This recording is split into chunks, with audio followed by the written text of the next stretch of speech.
We're going to look at a number. If you multiply this 7, we're going to have 100.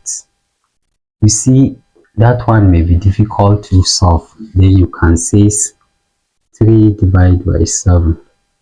You can divide this 3 by 7 directly, straight using your calculator or any other device.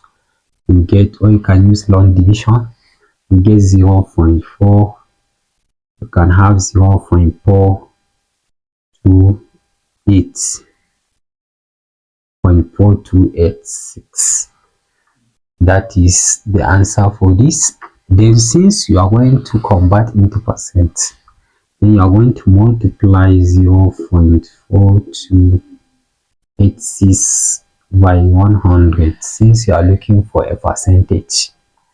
Okay, now if you multiply this by 100, you are going to have 42.86%.